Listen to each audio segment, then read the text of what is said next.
Hello, my name is Jay Parenteau, and today I'll be reviewing The Tender Bar, a film you can stream on Amazon Prime right now. Okay, Clooney, I see you. That's right, Georgie Boy published his 10th directed piece on Amazon Prime the other day, and I had the pleasure of viewing it. Mostly seeing George Clooney in front of the camera, I had no expectations, especially since I had no idea what this movie was about. I recommend doing your research before you view it, which is what you're doing right now.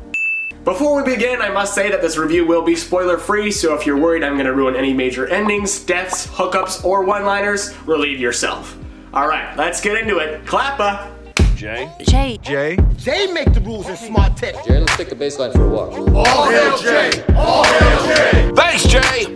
Here's a plot summary from IMDb. A boy growing up on Long Island seeks out father figures among the patrons at his uncle's bar. Who would like it? Well, let's divide the audience real quick. Do you like movies about people? I'm not talking ones you know, like Michelle Obama or Louis Armstrong. I'm talking people you never heard of. Ones that have stories to tell that seem relatable, other than being the first African-American first lady. This movie might be for you if you like the mundane and raw. I reviewed I'm Thinking of Ending Things and Shirley, two movies based on books, and I would also lump this one into that category. Not only because this one was based on a book, but it also had a melancholy movement to it. You just felt kinda sad watching life transpire for these characters, which I'm sure is Clooney's intent, but I don't like to be a sad boy.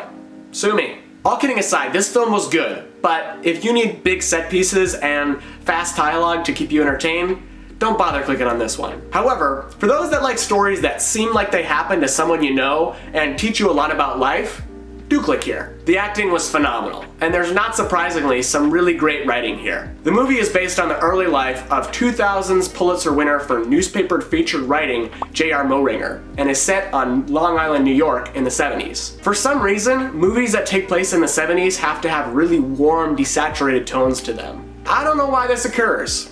I didn't live back then, but I'm pretty sure colors are just as colorful now as they were back then. Still though, the colorization of this film adds to its drab scenes. The cinematography overall was pretty great. Cool shots, but nothing flashy. There was a true effort to create symmetry in most scenes, if not within them, in their establishing shots, like this example here. Of course, this review cannot be made possible without discussing the wonder that has been Affleck. A Northeast kid and a Northeastern story. No complaints here though. Affleck is doing what he does best by supporting the lead with keen wit and a best friend's desire for success. For those who saw Manchester by the Sea with brother Casey and enjoyed it, again I say, do watch this film. However, if you didn't get what the hubbub was about for that film, then you won't enjoy this one. Now, we're using personal statements, not dealing with most of the themes in this one, still feel that I came away relating to some part of it. Every movie is made for a reason, and this one, while executives would tell you it's still to make money, doesn't feel that way. Its mission is to tell you a story of a real human with real issues, and that at its core is something we can all appreciate. However, like I said, if you find it hard to enjoy films that have to take their time and don't have a lot of flashiness to them, check something else out. But if you're in the mood for a good cry and maybe a call to your dad or uncle, go down to Amazon Prime and press play. And now for my rating of the movie. With taking into account that I strongly avoid films like this, but still came away feeling that I hadn't wasted an hour and 40 minutes, I rate this film 6 out of 10 degrees. And that's all for my review of The Tender Bar. If you like this review, go ahead and give it a thumbs up. If you want to see more movie reviews, hit me with that subscribe. And as always, if you have a different opinion than mine, or you just want to shout out a movie for me to watch, go ahead and throw that in the comments below. I'll see you guys later. Oh, hit me up on Instagram. I'm on the gram. See ya. Oh God, what did I just break?